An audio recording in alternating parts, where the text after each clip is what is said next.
I dreamed I was in heaven, where an angel wrote God's book. He was writing so intently I just had to take a look. It was not at first his writing that made me stop and think, but the fluid in the bottle that was marked eternal ink. This ink was most amazing, dark black upon its blotter, but as it touched the parchment, it became as clear as water. The angel kept on writing, but as quickly as a wink, the words were disappearing with that strange eternal ink.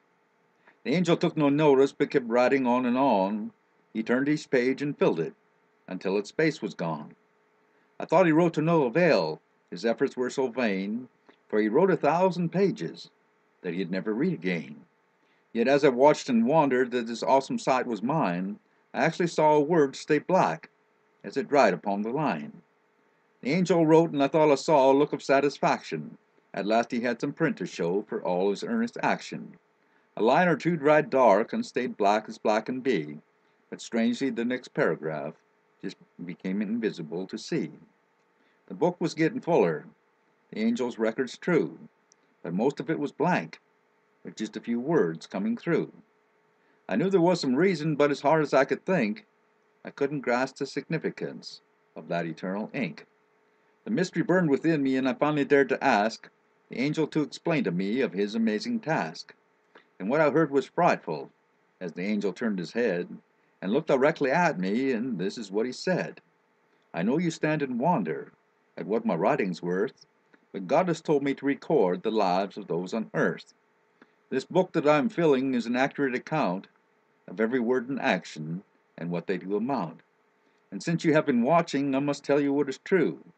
The details of my journal are the strict accounts of you. The Lord has told me to watch you each day as you worked and played. I saw you as you went to church. I saw you as you prayed. But I was told to document your life through all the week. I wrote when you were proud and bold. I wrote when you were meek. I recorded all your attitudes, whether they were good or bad.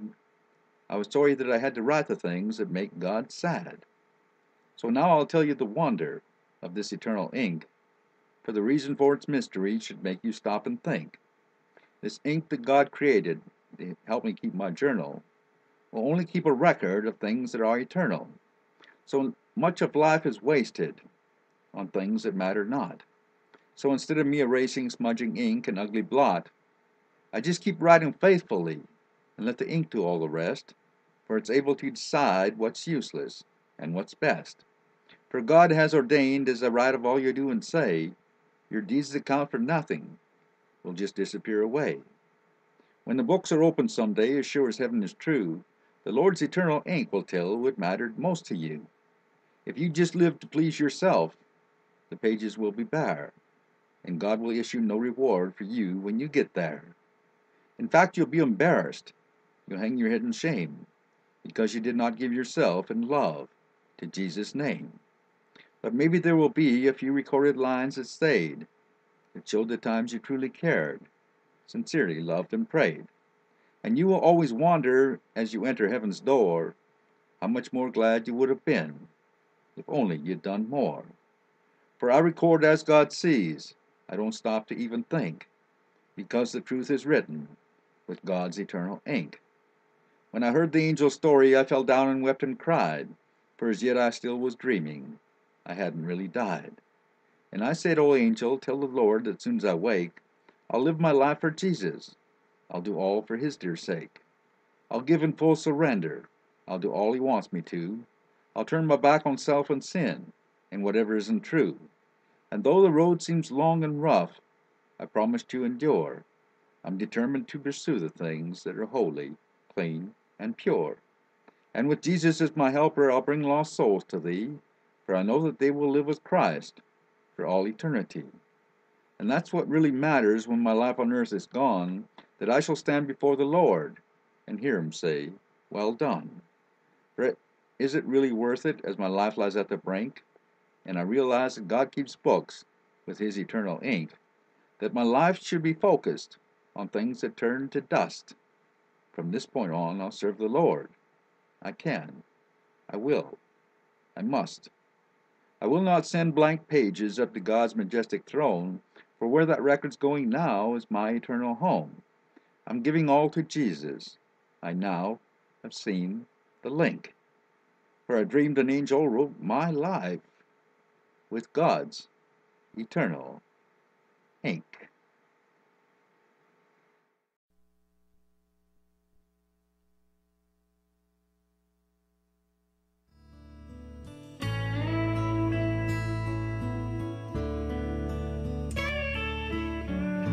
Lately, Lord, I almost feel like dying.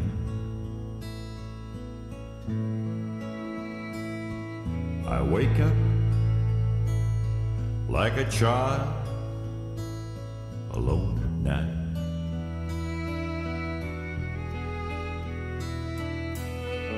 And sometimes, Lord, I just can't keep from crying.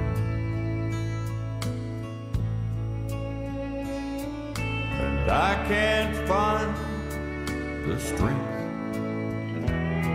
to carry on.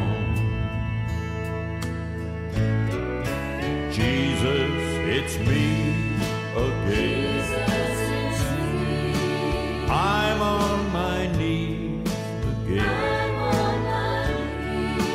asking you please again. Reach out your hand. Jesus, it's me again. Down on my knees again, begging you please again. Reach out your hand.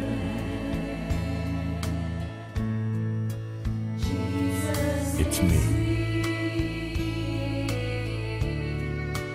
I'm on my knees, asking you please. Reach out your hand.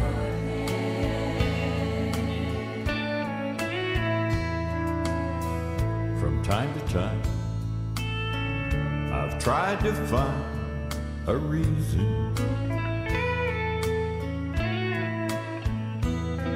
and I've talked to you a time or two before.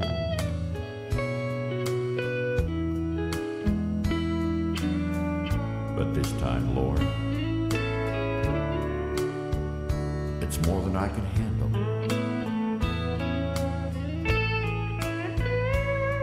And I know I just can't take it anymore. Jesus, it's me again. I'm on my knees again, asking you please again. Reach out your hand.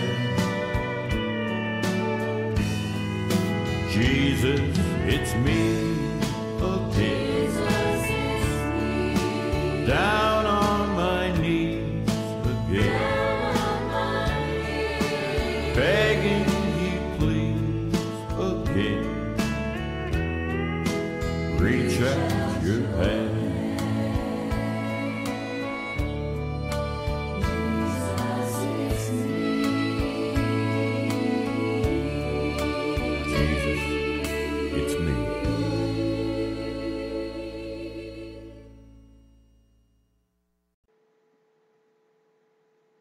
A dusty old coyote was busy drinking from a cool rolling river, and when he had enough, he said, "I thank you, river, I swear I was so dry.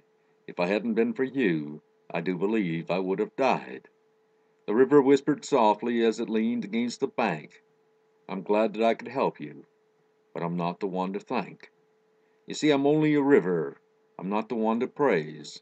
I'm only a channel of the good and gentle rain, and I can only carry what I have received. Love is living water. Anyone can drink for free." Well, that dusty old coyote, he's a lot like me and you. Sometimes we don't give credit where it's really due. So if by chance somehow something good has come from something that I said or did, or some old song I've sung, you can rest assured any quenching of your thirsty soul is all because of someone much greater than us both. You see, I'm only a river. I'm not the one to praise. I'm only a channel of the good and gentle rain, and I can only carry what I have received. Love is living water. Any one can drink for free. Love is living water. Any one can drink for free.